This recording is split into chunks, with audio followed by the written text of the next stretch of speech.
ये तो बोलते हैं यूनिफॉर्म सिविल कोड लाएंगे, ये लाएंगे, वो लाएंगे। आप इस देश का ताना बाना को ही खत्म कर देंगे, वैसे कानून को तो इस राज्य में हम लोग लाने नहीं देंगे। वक्फ संशोधन अधिनियम बिल जो है वह पास हो चुका है। हमारे साथ में मंत्री शिल्पी नेहा तिर्की जी उपस्थित है। इनसे मिलकर बातचीत करेंगे। आखिरकार वक्फ बिल आया और पास भी हो गया है, क्या कुछ कहेंगे शिल्पी जी? जिन पर आपको भरोसा था, नीतीश जी के ऊपर में, नायडू जी के ऊपर में, जैन जी के ऊपर में, नहीं लगता है कि आप लोगों के साथ में यहाँ पे आप लोगों के साथ नहीं दिया उन्होंने? नहीं, पहली बात तो भरोसा का जहाँ तक आप बात करेंगे, जो लोग खुद के ऊपर भरोसा नहीं कर सकते हैं उसके ऊपर दूसरे लोग नहीं भरोसा कर सकते हैं, वो तो दूसरी बात एक है। मगर देखिए, इंटेंट आप समझिए, ये जो संशोधन लाने का काम किया है और इसको इतना इशू जो बनाया गया कि हम लोग मुसलमान समाज का हम लोग बरकत करेंगे, उसका भलाई करने चाह रहे हैं, वहाँ की महिलाओं को हम लोग प्रतिनिधित्व देना चाह रहे हैं, ये सब चीज़ तो केवल और केवल एक नरेटिव है।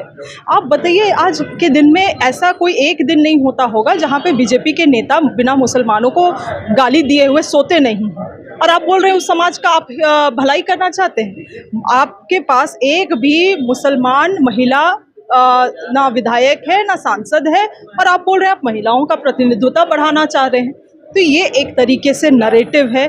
सच्चाई यही है कि ये केवल अल्पसंख्यकों को, जो 27% आबादी, और अल्पसंख्यक जब मैं बोल रही हूँ तो केवल मुस्लिम समाज में, सिख, बौद्ध, ईसाई, और अब तो सरना धर्म अगर लागू हुआ तो उन लोगों को भी, सरना समाज को भी ये मिलेगा, माइनॉरिटी का दर्जा मिलेगा, उनको भी माइनॉरिटी का जो मौलिक अधिकार होता है वो मिलेगा। ये सब चीज 27% आबादी को बताने का प्रयास, लाने की बात कह रही है ना सरकार। उनको प्रयास है बताने के लिए कि भाई नियम हम बनाएंगे, नियम को पालन करना है करो, नहीं तो देश को छोड़ो।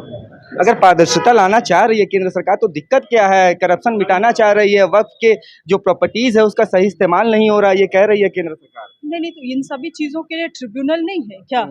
आप ट्रिब्यूनल में चाहिए, ट्रांसपेरेंसी तो होना चाहिए। किसी, आज देखिए, केवल मुस्लिम समाज वक्फ का प्रॉपर्टी ट्रस्ट नहीं चलता है, बहुत सारे अदर भी अल्पसंख्यक है जिनका अपना ट्रस्ट चलता है, प्रॉपर्टी मैनेजमेंट होता है। तो ऐसा है तो ऑडिटिंग कराइए, ऑडिटिंग में कुछ गलत निकलता है तो आप कार्रवाई करिए, उन सभी चीजों के लिए तो है। ये सब चीज केवल बहाना है। किसान बिल आया था, वह भी नहीं लागू हो पाया। इसके मामले में क्या कुछ करेंगे आप लोग? आगे की रणनीति क्या होगी? वो तो सही बात है, किसानों ने बहुत बहुत बहुत आंदोलन किया था और आज भी किसान आंदोलनरत है। उनकी मांग के साथ भी कांग्रेस पार्टी डट के खड़ा है।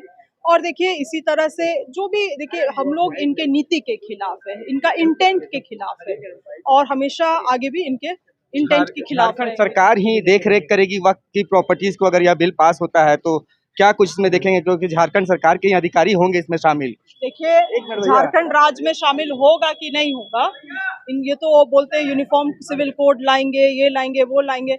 आप इस देश का ताना बाना को ही खत्म कर देंगे, वैसे कानून को तो इस राज्य में हम लोग लाने नहीं देंगे।